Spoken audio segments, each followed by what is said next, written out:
Very good morning दोस्तों। बहुत बहुत स्वागत है आपका आज की ताजा खबर में। चलिए एपिसोड की शुरुआत करते हैं हमेशा की तरह ग्लोबल इकोनॉमी के साथ, जहां पर सबसे पहली न्यूज जो मैं आपके लिए लाया हूं वो है एशियन मार्केट्स के बारे में। कल इंडिया के मार्केट्स तो बंद थे लेकिन एशियन मार्केट्स शुरू थे। एंड ओवरऑल एक टोटल फ्लेवर जो कल एशियन मार्केट्स में था वो काफी वीक रहा एंड उसका रीजन था चाइना। चाइना ऑब्वियसली एक सिग्निफिकेंट पार्ट तो है ही एशियन मार्केट्स में, लेकिन चाइना पर डिपेंडेंट बहुत सारे एशियन कंट्रीज है। एंड चाइना से आने वाली कोई भी वीकनेस ये सारे कंट्रीज के स्टॉक्स के लिए, उन सारे कंपनीज के लिए उतनी अच्छी खबर नहीं होती एंड वही कल मार्केट्स में देखा गया। चाइना के जो मेन दो इंडाइसेस थे वो डाउन रहे कल बाय 1.1% एंड 0.7% रिस्पेक्टिवली। इसके अलावा जो हांगकांग का भी हैंगसेंग इंडेक्स है वो भी कल 0.7% से डाउन रहा। अब तक जो भी रीडिंग्स आ रही है चाइना की इकोनॉमी के बारे में तो वो अभी भी अंडर प्रेशर नजर आ रही है। जो भी डेटा अब तक आ रहा है उससे यही देखा जा रहा है। एंड इन्वेस्टर्स अब थोड़े से इम्पेशेंट होने लगे हैं कि जो स्टिम्युलस अब तक चाइना की सेंट्रल बैंक ने उनके कंपनीज को दिया था वो शायद कम पड़ रहा है। ऐसा एक जनरल टेंडेंसी इन्वेस्टर्स में देखी गई है। अब फोकस इस वीक में ये है कि जो परचेजिंग मैनेजर्स इंडेक्स है, पीएमआई नंबर्स है, वो चाइना के इस हफ्ते में आने वाले हैं। तो यहां से और क्लियर होगा कि क्या क्या डेटा के क्यूज आएंगे एंड उससे ये दिखेगा कि चाइना की इकोनॉमी के बारे में जो डेटा है वो किस तरह से आ रहा है। जैसा कि मैंने कहा था चाइना पर डिपेंडेंट बहुत सारी कंट्रीज है एशियन रीजन की। अगर हम बात करें एशिया एंड ऑस्ट्रेलेशिया जो रीजन है उसकी अगर हम बात करें तो ऑस्ट्रेलिया का इंडेक्स भी कल डाउन रहा बाय 0.4%। ये सारे कंट्रीज आइदर बहुत डिपेंडेंट है चाइना पर, आइदर इंपोर्ट के लिए या फिर एक्सपोर्ट के लिए। तो ऐसे कंडीशंस में जब चाइना की वीकनेस होगी तो बहुत सारे ये कंट्रीज के लिए ये एक अच्छी बात नहीं होती है एंड वही कल मार्केट्स में देखा गया।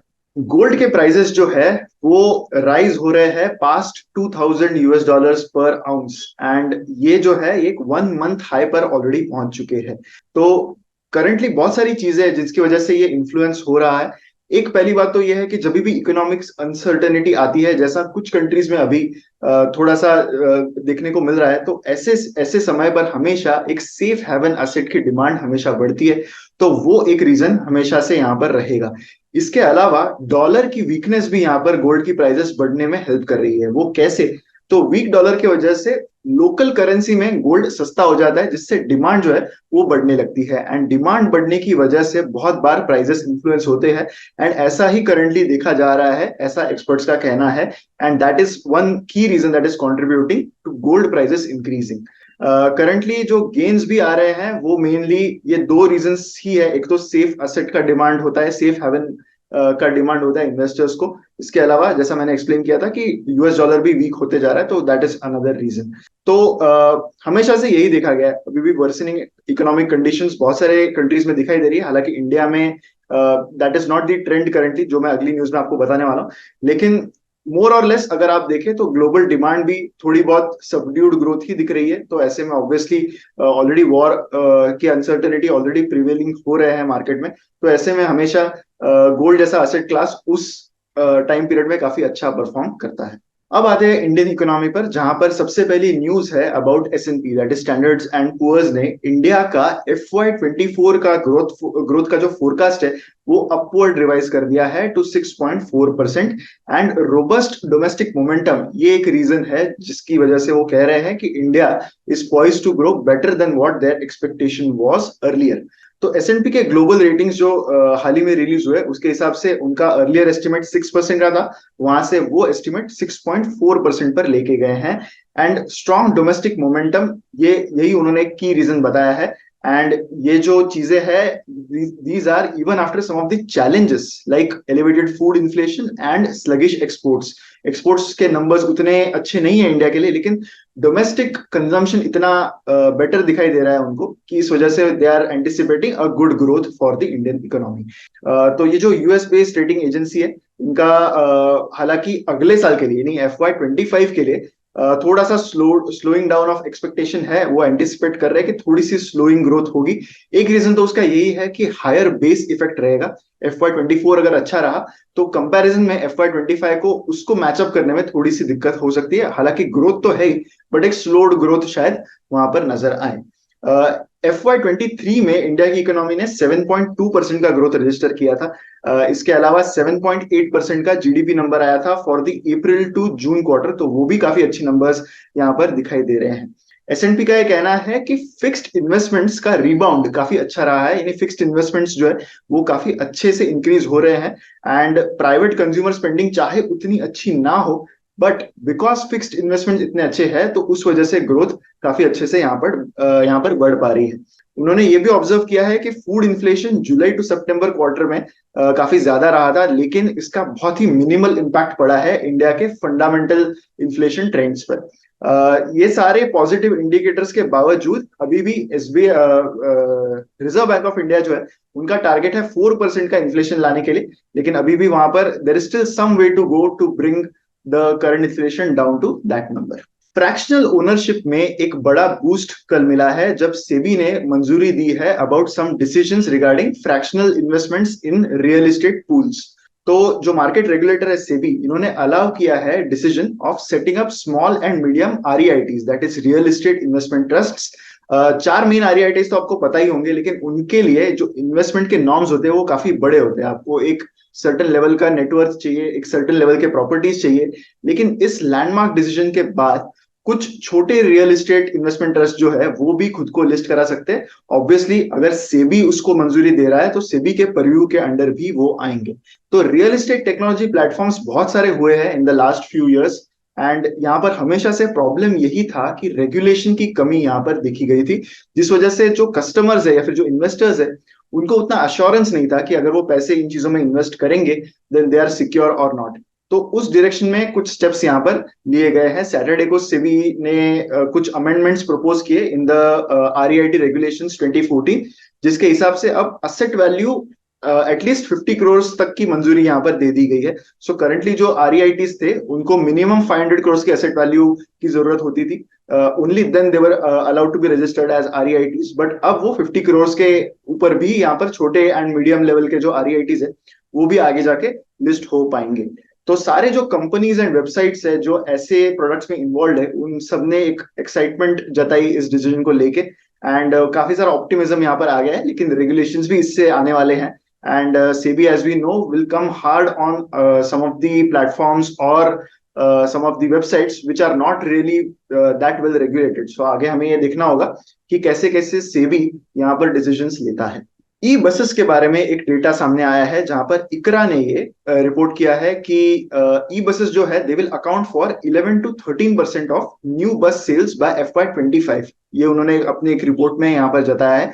बहुत सारे स्टेट इलेक्ट्रिक बसेस जो है, स्टेट इलेक्ट्रिक व्हीकल्स ऑलरेडी इस टारगेट को अचीव करने के टाइमलाइंस पर ऑलरेडी जुट गए हैं, एंड ई बस का जो एडॉप्शन है वो काफी तेजी से बढ़ता जा रहा है।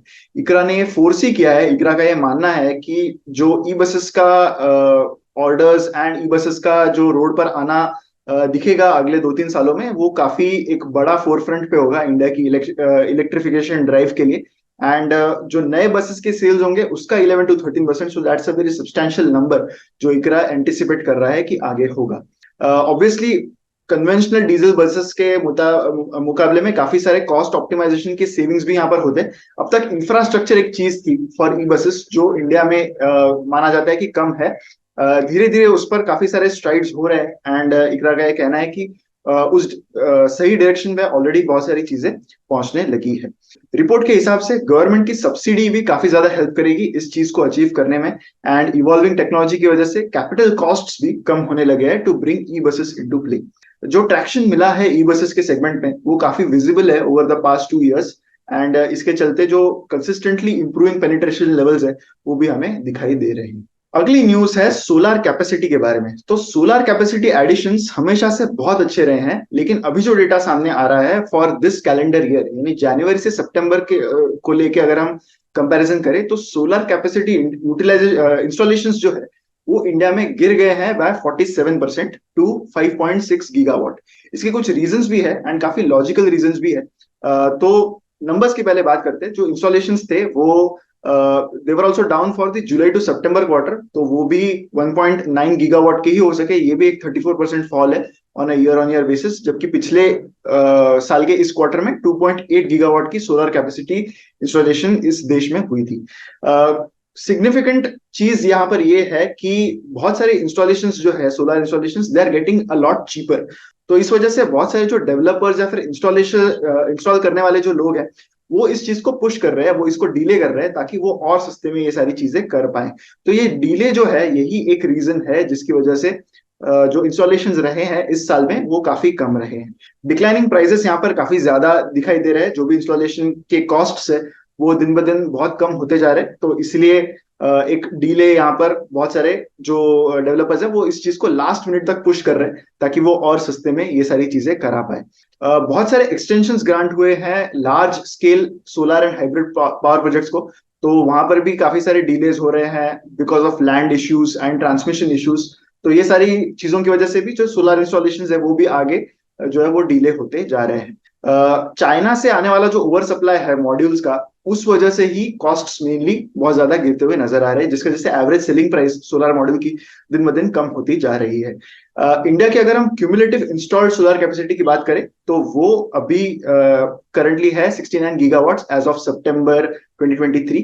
एंड जो कंट्री की utility scale solar development pipeline है वो करंटली 77 गीगावाट्स की है। तो ये भी काफी बड़ी पाइपलाइन ऑलरेडी इन प्रोसेस है। And 68 gigawatt of projects tendered are actually pending auction at the end of Q3 of FY23। अब आते हैं स्टॉक वाइज अपडेट्स की ओर, जहां पर सबसे पहला अपडेट है अबाउट फॉक्सकॉन जो आईफोन का बिगेस्ट प्रोड्यूसर है। तो फॉक्सकॉन जो है वो इंडिया में एक्सपांशन प्लान कर रहा है with 1.6 billion dollars of outlay. तो काफी बड़ी इन्वेस्टमेंट का आउटले यहाँ पर फॉक्सकॉन ने ऑलरेडी जो है वो की इन कर चुके हैं। तो Foxconn already 9 production campuses operate कर रहा है इंडिया में and it has more than 30 factories and employing more than tens of thousand people in India. जबकि यहाँ का जो उनका एनुअल रेवेन्यू है that is more than around $10 billion। तो काफी बड़ा रेवेन्यू भी यहाँ पर फॉक्सकॉन अर्न कर पा रहा है। So more than half of Foxconn's revenue is actually coming from Apple. So Apple पर डिपेंडेंसी भी काफी ज्यादा है। एंड जो Foxconn है, they are making iPhones in a lot of countries। अभी इंडिया में उनका फोकस काफी ज्यादा बढ़ चुका है। सितंबर में Foxconn के रिप्रेजेंटेटिव ने ये कहा था कि जो कंपनी है वो प्लान कर रही है to double the size of its business in India. तो ये एक काफी बड़ी न्यूज है regarding Foxconn and there plans. Karnataka government ने अगस्त में अनाउंस किया था कि फॉक्सकॉन प्लान कर रहा है to invest $600 million in 2 component factories in Karnataka. तो इसके बाद ये एक और अनाउंसमेंट है जहां पर they are trying to scale there operations in India. इसके अलावा उन्होंने जो अप्लाइड मटेरियल्स इंक जो यूएस कंपनी है उसके साथ भी सेमीकंडक्टर इक्विपमेंट मैन्युफैक्चरिंग के भी प्लान्स करंटली इन प्रोसेस है। पहले उनका प्लान वेदांता के साथ था लेकिन that was shelved and now they are trying to go with applied materials in। Tata Motors is thinking of hiking their price in passenger vehicles and electric vehicles in January। तो Tata Motors की अगर India के portfolio की बात करें then they have a large range of vehicles right from Tiago which is priced at around 5.6 lakhs to SUV Safari which is priced at around 26 lakhs। तो अब तक ये क्लियर नहीं है कि कौन से मॉडल्स में they are thinking of a price hikes but they will be announced in the next few weeks, ऐसा कंपनी का कहना है।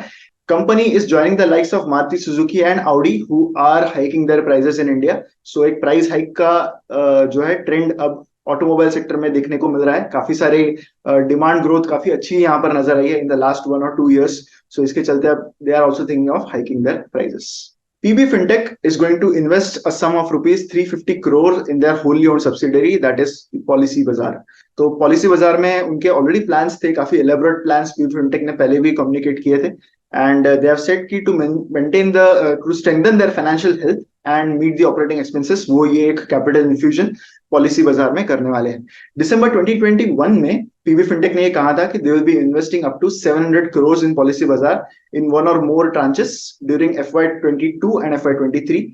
उसी के चलते आगे ये सारे प्लान्स उनके यहाँ पर मटेरियलाइज होते हुए नजर आ रहे हैं। जो क्लैरिफिकेशन उन्होंने एक्सचेंज पर रिसेंटली इशू किया था उसके मुताबिक उन्होंने ये क्लैरिफाई कर दिया था कि PB Fintech does not have intentions of becoming a direct insurer। तो वो इंश्योरेंस बेचने के बिजनेस में नहीं जाना चाहते, ये उन्होंने यहाँ पर क्लियरली एम्फसाइज किया था। तो सारा जो कैपिटल यहाँ पर इन्फ्यूज होगा that will be to strengthen there existing business. So that was it for today's news. अब बढ़ते हैं हमारे फाइनल सेक्शन पे that is the believe it और नॉट सेक्शन। तो यहाँ पर आज भी एक काफी इंटरेस्टिंग स्टोरी है and the story is about TCS। कैसे एक कॉपी पेस्ट की वजह से टीसीएस को भरने पड़ेंगे almost 1750 crores of fine. That is 1750 crore के फाइन्स उनको पड़ सकते हैं, because some of their engineers, some of their developers copy pasted some code. So ये यूएस ज्यूरी का जो है वो डिसीजन है, जहां पर टीसीएस माइट हैव टू पे अराउंड 210 मिलियन यूएस डॉलर्स।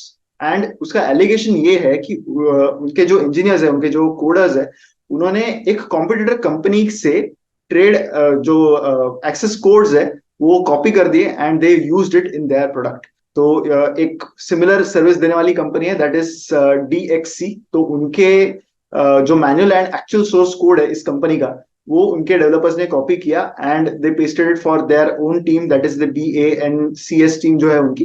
तो बैंक्स टीम को उन्होंने ये कोड प्रोवाइड किया टीसीएस ने। तो इसके चलते एक करंटली एलिगेशन यहाँ पर है जिसकी वजह से इनको इतनी फाइन पड़ सकती है। Obviously the company is going to contest the fine, but यहाँ पर चीज ये है कि copy pasting of this content and sharing over the email is known to be a very common practice in a lot of IT firms. And बहुत सारी बातें अभी करंटली ये हो रही है कि ये एजुकेट करने की जरूरत है कि जो इम्प्लीकेशंस है कॉपीराइट एंड इंटेलेक्चुअल प्रॉपर्टी को यूज करने की, वो एक काफी ग्रेव कंसर्न करंटली है। And it might be a wake up call for a lot of IT companies to educate and train there employees, because it's a big issue for the company कि कैसे just copy pasting someone else's code and using it in their product can be very heavy for the company. TCS ये code, ये platform actually उनके एक client के लिए build कर रही थी जिसका नाम है ट्रांस अमेरिका, जिन्होंने सेपरेटली उनकी एक डील ऑलरेडी कैंसिल कर दी है विद TCS। तो not because of this issue, but they are already cancelled there deal with TCS in June. तो ये जो डील थी ऑफ $2 बिलियन वो भी टीसीएस के पास से चली गई है। So already they have lost the client and they have a court case to file in this case. तो ये था आज का बिलीव इट और not, and that concludes our episode for today. अगर आपको वीडियो अच्छा लगा है तो लाइक जरूर कीजिए, कमेंट भी कीजिए एंड शेयर भी कीजिए विद मैक्सिमम पीपल। हमारी वेबसाइट पर अभी भी हैप्पी दिवाली कूपन कोड चालू है। ये बहुत ही अच्छी अपॉर्चुनिटी है आपको हमारे प्रोडक्ट्स ट्राई करने की। तो मैं आशा करता हूं कि आप जरूर एक ट्रायल लेंगे इस अपॉर्चुनिटी का, and try and see our products. मिलते हैं अगले वीडियो में। Thank you so much.